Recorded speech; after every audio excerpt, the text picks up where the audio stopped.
trying to enter our country.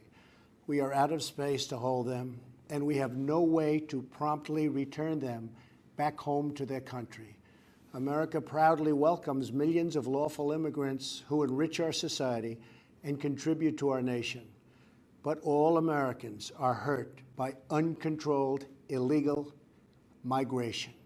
It strains public resources and drives down jobs and wages. Among those hardest hit are African Americans and Hispanic Americans. Our southern border is a pipeline for vast quantities of illegal drugs, including meth, heroin, cocaine, and fentanyl. Every week, 300 of our citizens are killed by heroin alone, 90% of which floods across from our southern border. More Americans will die from drugs this year than were killed in the entire Vietnam War. In the last 2 years, ICE officers made 266,000 arrests of aliens with criminal records, including those charged or convicted of 100,000 assaults, 30,000 sex crimes, and 4,000 violent killings. Over the years, thousands of Americans have been brutally killed by those who illegally entered our country, and thousands more lives will be lost if we don't act right now. This is a humanitarian crisis, a crisis of the heart, and a crisis of the soul. Last month, 20,000 migrant children were illegally brought into the United States, a dramatic increase. These children are used as human pawns by vicious coyotes and ruthless gangs. 1 in 3 women are sexually assaulted on the dangerous trek up through Mexico. Women and children are the biggest victims, by far, of our broken system. This is the tragic reality of illegal immigration on our southern border. This is the cycle of human suffering that I am determined to end. My administration has presented Congress with a detailed proposal to secure the border and stop the criminal gangs, drug smugglers, and human traffickers. It's a tremendous problem. Our proposal was developed by law enforcement professionals and border agents at the Department of Homeland Security.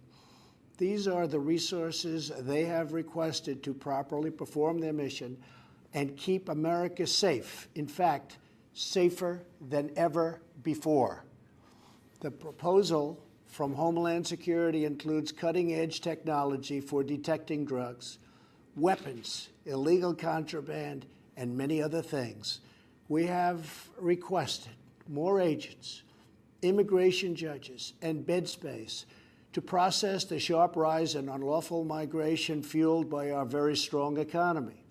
Our plan also contains an urgent request for humanitarian assistance and medical support.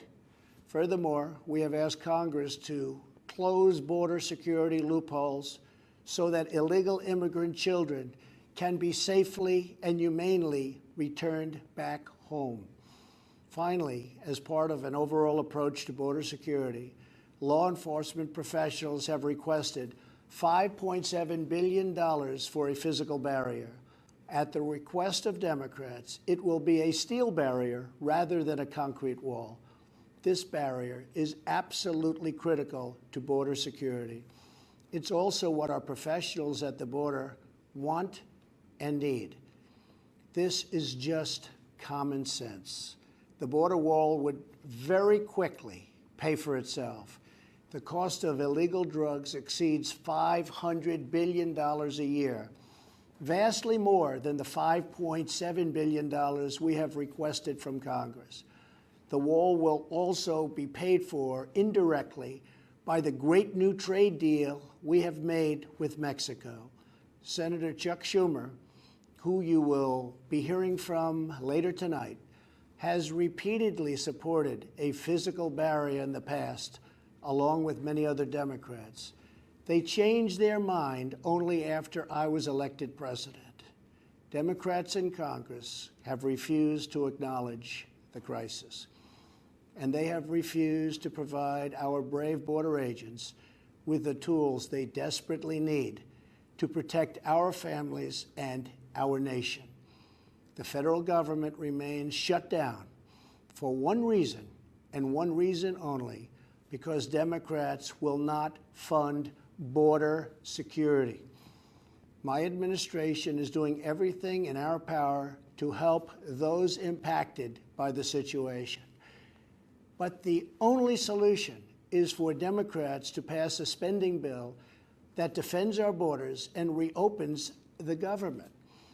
This situation could be solved in a 45-minute meeting. I have invited congressional leadership to the White House tomorrow to get this done. Hopefully, we can rise above partisan politics in order to support national security. Some have suggested a barrier is immoral. Then why do wealthy politicians build walls, fences, and gates around their homes? They don't build walls because they hate the people on the outside, but because they love the people on the inside. The only thing that is immoral is the politicians to do nothing and continue to allow more innocent people to be so horribly victimized. America's heart broke the day after Christmas when a young police officer in California was savagely murdered in cold blood by an illegal alien who just came across the border.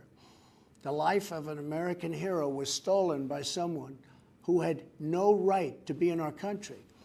Day after day, precious lives are cut short by those who have violated our borders.